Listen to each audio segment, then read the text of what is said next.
Welcome to the Oyster Stew podcast. I'm Bob Mooney, General Counsel for Oyster Consulting.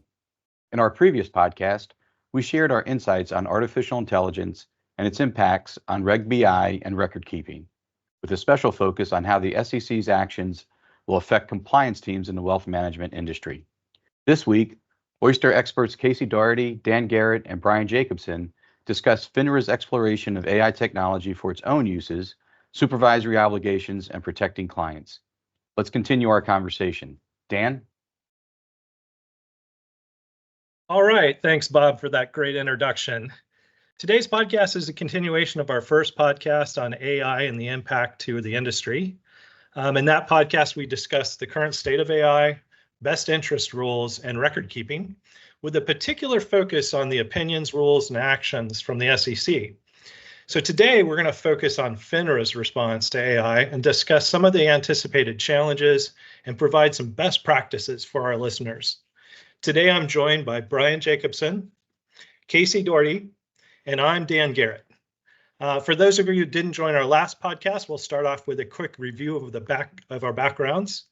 I'm Dan Garrett. I've been in the industry for over 25 years with leadership positions at broker-dealers, RIAs, and clearing firms in positions of technology and operations. So with that, I'll turn it over to you, Casey. Yeah, thanks, Dan. So I'm Casey Dougherty. I've spent the last 24 years working in the industry, primarily for so-called independent broker-dealers and RIAs. Most recently, I've served in such positions as Chief Legal Officer, Chief Risk Officer, and Chief Compliance Officer for various firms. If I was going to frame my expertise, it would be in working with firms going through significant transition or change, or who are trying to find ways to conduct business in a compliant manner where other firms have really struggled to do so. Now, what I'd like to do is turn it over to Bryan. Bryan, can you tell us a few words about your history and what your expertise are? Yep, absolutely. And thank you, Casey. And I'll try and keep it brief. Long story short, I've been in the industry for almost 30 years now. 99.99% of that time has been right in compliance. And, I've worked for several dual registered firms, obviously going up through the ranks. I've been the chief compliance officer for over 15 years at this point. And, one of the things I think I do well is really listening to the business needs of clients and then figuring out how can we make the compliance work for their business needs, right? I often find that we live in a world of gray, and my job is to put in the appropriate controls, but at the same time allow the business to move forward to the extent possible. So anyway, that's me in a nutshell. Dan? Yeah, thanks, Bryan. That was great. So Casey, considering your expertise in compliance and legal supervision, what I wanted to do is start off with FINRA's Regulatory Notice 2129, which is a focus on the supervisory obligations with regard to outsourcing AI technology to firms. Can you talk about that and interpret that for us and give us some information that we might want to know? Yeah, sure. Like the SEC that we discussed during our last call, from FINRA's perspective, they're also grappling with deployment of this technology by firms. Regulatory Notice 2129 actually deals with vendor management and outsourcing, which is certainly implicated for the vast majority of firms considering AI or AI-like technologies that don't have their own in-house ability to fully generate an AI tool. So interestingly, although FINRA talks about vendor management, they don't once use the term AI in that notice, and that's opposed to something like the SEC, which was front and center with their AI concerns. However, when reading that notice, I also read it with an article they published in June of 2020 on AI. Now, in FINRA's early article, they expressed concern about client privacy, reliability of the tools and the data, the understanding of the inputs and outputs from a tool, vendor controls, change management, and business continuity. I know that's a lot, but fundamentally, they're concerned about bias in the models. So that's incomplete or inapplicable data sets or data being used that isn't validated or factual before it's being used. They're concerned about errors in algorithms. They're concerned about whether the proper parameters are used and whether the output can be explained. We talked a little bit about AI washing and greenwashing and things like that. So this is sort of how that flows. They also want to make sure that each new model is thoroughly tested before replacing an old model, and that there is some sort of ongoing monitoring and testing the models for efficacy. So FINRA's observation is that member firms have continued to expand both the scope and the depth of their use of this technology and have increasingly leveraged vendors to perform risk management functions, assist in supervising sales and trading activities, and also with, as we know, customer communications. So the specific FINRA rules that are implicated, FINRA in its notice reminds firms that FINRA Rule 3110 regarding supervision and the licensing or testing required of people who are involved with it really applies regardless of whether a firm does those things in-house or if it seeks to outsource them to a third-party vendor, AI or otherwise. Yeah, that's great. FINRA just recently did a survey of member firms, and they got an enormous amount of response. Over 95% of the firms responded back to this AI survey, which really tells us how much the industry is interested and paying attention to what's going on here. And what came out of it is that the majority of the firms are looking or adopting or have adopted AI, which is amazing. But the majority of those firms that have also said that it was mostly outsourced solutions. So that is, they're adopting vendors or third-party solutions that have AI built into it. And that kind of makes sense from the standpoint of just the capabilities of some of the firms may not have already matured technology departments to really kind of bring some of this stuff in-house. But it's going to be very, very important to think about these tools, the AI tools integrated into these vendor solutions. So let's talk about some best practices around that. And making sure that we're kind of maintaining compliance and protecting client information in light of the risk mentioned by FINRA. Casey, you want to take a stab at that? Sure. It's sort of an interesting issue because when I think of AI tools being integrated by vendors, as you just referenced, I think it's not just the firms themselves. I think it's also the vendors themselves that might try to incorporate these into the way that they deliver their service. It's a good reminder we don't operate in a vacuum. And in many cases, our vendors operate or build on other vendors who in turn build on other vendors still. What this raises is the possibility that at any point along that supply chain, I'm using that term loosely, that it creates the service or product being delivered to the firm, that an essential element may be changed or perhaps look the same but operate differently than it did the day before. I'm reminded a bit of when you're using your computer one day and everything seems to work, and then inexplicably just stops working following day. Now, chances are what's happened is that a foundational element was changed slightly, tweaked slightly, and that had a cascading effect where that isn't transparent to the end user, in this case, your firm. That creates risk if you're relying on that tool as a fundamental way that you're delivering a service to your clients. I think the best way to deal with a potential situation like this is to have really a good understanding of how an essential tool works and get some required transparency from the vendor before they actually change some aspect of that tool. As part of a business continuity plan, you also need some backup strategy in the event you discover your tool doesn't work as you expected. And I suppose for that matter, it probably makes sense to have ongoing testing of the tool to make sure it continues to work as expected. Of course, if you're giving confidential information to a vendor, you need to make sure your privacy policy covers it and that you have great verification of the preventative measures your vendors are taking to protect that client data.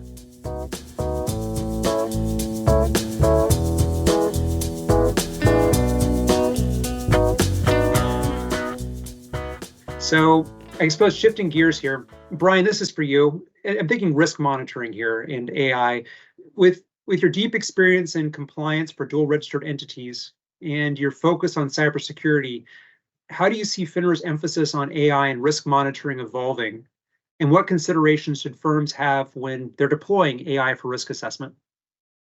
Yeah, great question. And I'd also like to make a comment on something that you're saying, Casey, about kind of vendors and their use of AI, which is, I think, similar to where FINRA's at right now. Let's first of all make sure that we're all on the same page of what is AI, right? AI is not alternative intelligence, right? AI is a algorithmic natural language tool that is looking to predict how to organize their response so that it comes out not as gibberish, but as human speak and things that the lay person can understand easily. That's where we're at with AI. So I was recently at a conference, and it was almost laughable. Like every single vendor out there had some kind of banner where they touted so and so with AI, email review with AI, and when I look at it, it wasn't AI, and nothing is AI right now, as I mentioned, but really what it came down to was kind of maybe enhanced search functionality is the best way I would describe it. So I would definitely be skeptical of vendors claiming that they have the AI solution, right? They're using that as a buzzword. But that being said, what is the future of this with respect to FINRA? And I think FINRA, like so many other either firms or vendors, they're looking at AI because they understand the immense possibility that AI could have, right? Even currently at a predictive language modeling tool, the ability to assimilate large reams of data and basically spit that out into a meaningful format is huge, right? I mean, we all work with data currently, and we know that usually it's not challenged with getting the data. Most firms have more than enough data anymore, right? The problem is how do you get that data out so that it has some type of meaningful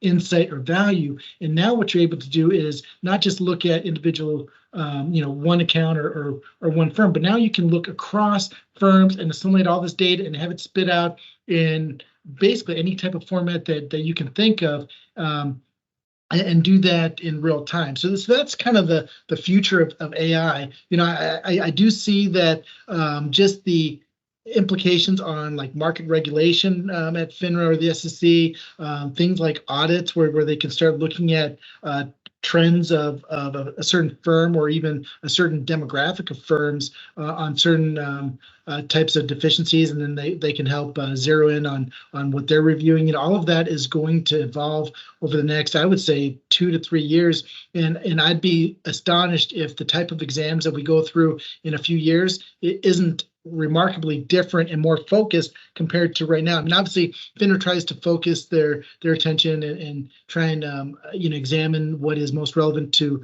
a firm's practice, but to a certain extent, they are doing it a little bit with just reading some disclosure documents, maybe reading some WSP, maybe talking to the CCO. But now they're able to take that data and really figure out, okay, well, wait a minute, where have we seen issues with this firm before? How can we get feedback from all the different regulators to see that it's not just my office, but what's happening across the country with this firm. I think the regulators are going to have a much better ability to do that within a couple of years. Thanks for that, Brian. Initial comment as you were talking about firms having lots of data, for me is what's the data quality on that? Is there bias implicit in that the firm's then going to leverage and move forward? But I take your point that firms actually already have a lot of information, and certainly leveraging that and using it is something that it sounds good. Dan, do you have any thoughts before I move on to my next question for Brian? No, I agree with both your points. I can't really add anything to it. Okay. So this sort of builds on the last question, Brian. This is regarding large language models, and I think you touched on large data sets and things like that a bit, but I want to ask this and see if there's more. Given FINRA's interest in generative AI and LLMs, what implications do you see for firms using these technologies in terms of compliance, especially with FINRA's efforts to understand vendor and internally developed AI tools? Yeah, great question. So one thing, just from a definitional standpoint, for those that have never heard of the term LLM, it stands for large language model. So if you look at like a Chat GPT or a Google Bard, those are large language model. And what these large language model tools are really doing, right, is they're trying to predict when they respond to a question, they're trying to predict what's the most likely, logical next word that they should put in their answer. And once they put that word, then they move on to the next word and the next word and so on and so forth until they complete the response. Now, from a user perspective, it looks like your computer is talking to you, right? Because it's like a seamless stream of language, and it looks fairly well refined. So that's what ultimately these AI tools are currently doing. What we're going to see in the future is right now most of these AI tools, ChatGPT, Google Bard, is what's called single modal tools, right? I mean, they take text input, they're going to produce text output, right? What ChatGPT and other firms are working on right now, though, is to become more multimodal. And what that really means is that they're going to be able to take an image and then also text and then be able to decipher what the two means and then spit out either another image or another text or maybe like an audio file or what have you. But the point being is it's not going to be the same output as the input. So that's going to start opening up the doors there.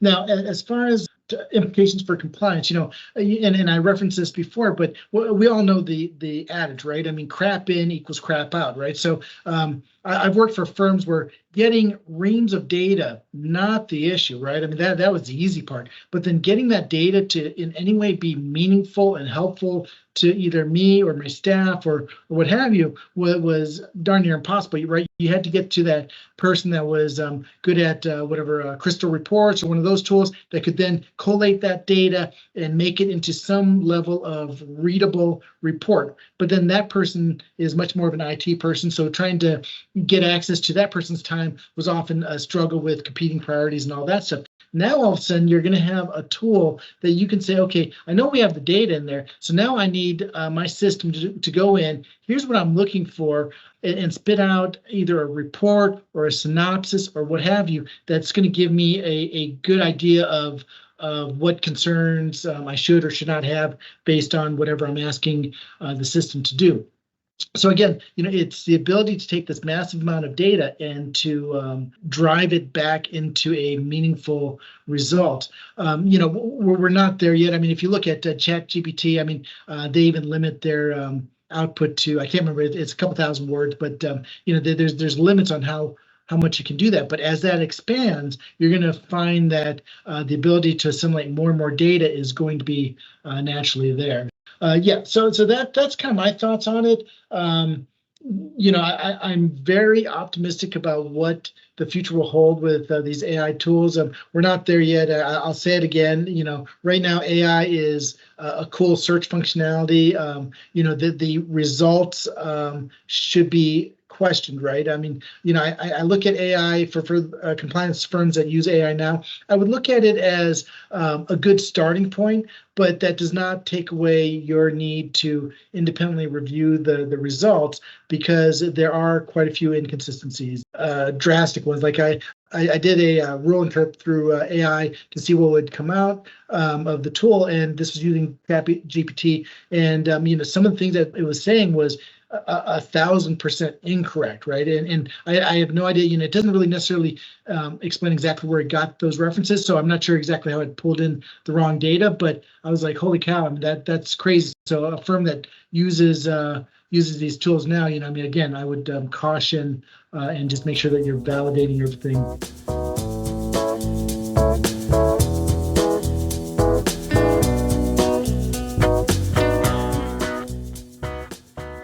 So Dan, I did have a question. With your background in digital transformations, how should firms interpret FINRA's exploration of AI technologies for its own use, as mentioned in their large language model coalition, and what can they learn from FINRA's approach? Yeah, thanks, Brian. It's very interesting to me. So I want all of our listeners to understand that FINRA is taking a very proactive approach with AI. So in April of last year, FINRA created this large language model coalition inside FINRA with 3 different committees. So the first committee was looking at AI and its use internally within FINRA and also externally in the member firms and how the member firms might use AI. The second group is focused on the tech stack that FINRA wants to use and build for their own purposes of using AI. And then the third group is focused on kind of the regulatory oversight, compliance, rulemaking, and things like that. So this is to me like a big signal to the industry. What they're saying is we're not just regulators on the sidelines, we're in this field with you. And to me, I think we should view it as kind of a green light that AI isn't just acceptable, but it's being encouraged, of course, with the caveats of being cautious and having informed adoption. But the key takeaway here is, be proactive, engage AI, and have this robust understanding, of course, of the mechanics and the potentials and the risk. But when we have FINRA that's coming out and being very proactive and open with what they're doing and reviewing. I mentioned the survey that they put out and publishing the results of that survey. But here they are using and investigating how they want to use the services of AI to make our industry better. We should be encouraged by that. The whole industry should be encouraged by that approach and taking a comprehensive approach within our firms to say, what are we going to do about AI, and making sure that we're keeping up on what AI's interest is. What FINRA's interest is with AI and what they're doing and the regulations that they're putting forward. Thank you. Very, very helpful. A follow-up question that I had is, and we've talked about data bias and cybersecurity, but what strategies would you suggest firms employ to manage these risks while also taking advantage of any efficiency gains that they can get from AI?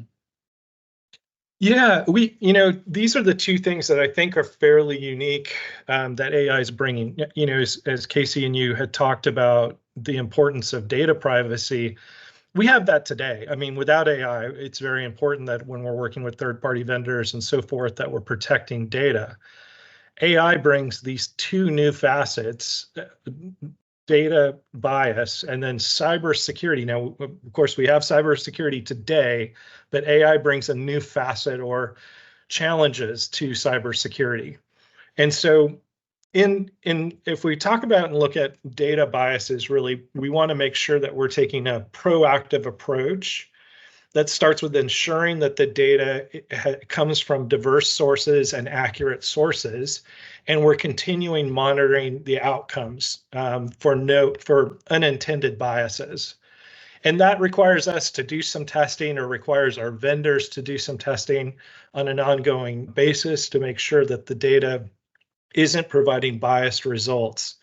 With cybersecurity, this is interesting because as you mentioned, Brian, the GPT capabilities of producing not just text that looks like a human speaking, it's also producing images and video that are near lifelike, and it's also reproducing voices. And so it's going to be very important for us to recognize that these systems, AI systems, can potentially be used in very harmful ways. They're also, these tools themselves, the AI tools, have the potential to be targets for cyber threats as well. So I think when we just take this approach of adopting AI, we really need to think of, security first and incorporating layers of defense and rigorous access controls. And on top of that, just regular audits, ethical AI training, and transparency. We talked a lot about transparency in our first podcast, but these are the things that are kind of the best defense against these evolving risks.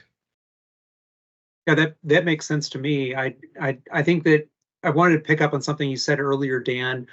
The SEC, Chairman Gensler, seemed to be very much doom and gloom. Let's clamp this thing down. This is potentially end of the world type stuff. There was some pragmatic advice or strategy that they thought of, but it was, you better test enough to make sure this is not going to cause any harms, and let's make sure that we don't move the playing pieces at all as a result of touching AI. And that's in contrast to FINRA's perspective, which seems to be much more pragmatic, positive in certain ways. Just recognizing this is coming along the way. Now, one thing that you also referenced was scams or the idea that bad things could happen. I think of the term deep fakes when I think of videos that appear human-like or voices that appear human-like. So with FINRA issuing alerts on AI-enabled investment scams, including I'm going to call deep fakes, what steps would you, Dan, and Bryan take, I suppose, to protect clients, firm clients, and ensure the integrity of investment advice? Yeah, I think that's a great question. So, I think the first defense is always going to be education, right? And it's not just educating the clients, but it's really educating the sales force on what capabilities are there and what are some of the worst case scenarios that reps need to be aware of. I almost look at this as when the concerns around senior investor issues came up, and we started to have like trusted contact information on new account forms and that sort of thing. It's kind of the same thing, right? It's predicting what could happen and then taking steps to make sure that that the reps understand that, so that they can be your first line of defense and look out for any clients that may be taken advantage of, right? If there's large withdrawals of money from their account or anything like that, these are things that any rep should be on the lookout for. Yeah, Casey, just kind of adding on to that, I think multi-factor authentication today, we're going to need to examine it. We have it today, of course, but some of these deep fakes where a client's writing, just by getting a sample of their writing, GPT can duplicate or mimic the writing style of a client. With about 15 minutes of recorded voice, it can mimic fairly accurately the voice as well. And so when you think about procedures or processes that our firms have in place today, where in order to wire money, if you get an email from a client, the best thing to do is pick up the phone and call the client and verify that they did actually send the email and wish to have the wire. And it just opens up the possibility that if somebody has access to a phone, and deep fakes could reproduce the voice and or even video of individuals on both sides of that phone call, provides an opportunity for a risk that we just need to pay attention to. I don't know that it's here today, but it's something that I think we need to keep a close eye on in terms of how we structure and think about these things, particularly around this multi-factor authentication processes that we have today. Yeah, but I agree. I think that this is it's a challenging issue. The way that you approach trying to verify the person is who they say they are is going to change. It's becoming much more difficult, both at the firm to client level and client back to firm. So that's going to be moved going forward. Now, as we're discussing this, one thing that occurred to me is, as an attorney, I always think of contracts. And I think of our vendor contracts and how do you try to deal with vendor risks and contractual protections and things like that. And as an attorney, I typically recommend that firms review contracts. I usually say annually when they're up for renewal. But I think it's appropriate to have discussions with vendors about how they protect client information. It's good to have conversations around E&O insurance and requirements, require them to report promptly to you in the event of an issue that they uncover. I think the vendors are not going to just hear it from you. They're going to hear it from lots of their clients. And also, as an attorney, don't think you're going to make a decision in vacuum. As a chief compliance officer, don't make a decision in vacuum. Involve your IT folks in your annual contract reviews. They're the ones that are closest to understanding what you should be asking as part of your diligence. They can make sure that you ask questions to assure the vendor is well versed on the risks and taking appropriate steps to safeguard your information. Anyway, I'm interested in other thoughts too. Dan or Bryan, do you have any thoughts on vendor risks and contractual and due diligence, things like that? Yeah, I agree that it's going to be critical to kind of stay ahead of these technology advancements and the implications. So we've got a lot of new firms that are popping up with, AI solutions within our space. And I think it's going to be important to, again, engage with active dialogue with the vendors focused on data protection. Some of the vendors that have already been providing services to our industry are very aware of rules and regs, the importance of adhering to the SEC rules, for example, around the requirements of breach of data and SEC's mandate for prompt disclosure of any significant cybersecurity incidents. This is very important to have that conversation with firms, particularly new firms that are in the space providing these AI solutions. And you mentioned it earlier, Casey, it's not just the vendors, but it's the vendors of your vendors. I just agree with you that as a chief compliance officer, you should bring in your tech staff and get them involved in these contract reviews. And everyone should be educated on, the risk of adopting some of these AI capabilities and what that means, not just in bias, but in customer data protection. Yeah, and I totally agree with that. Beyond just the vendors, though, I think firms also need to be aware of, or I should say, be careful about how they utilize AI within their practice, right? I mean, recently we saw enforcement action against a couple of firms that claimed to have to be using AI in their portfolio management process, which wasn't quite the case. So, the point being is that to just be very careful on the use of AI. I mean, as I mentioned earlier, AI tends to be kind of that new sexy phrase, but at the same time, I think we have to make sure that we're careful on how we're using it so as not to confuse the investing public.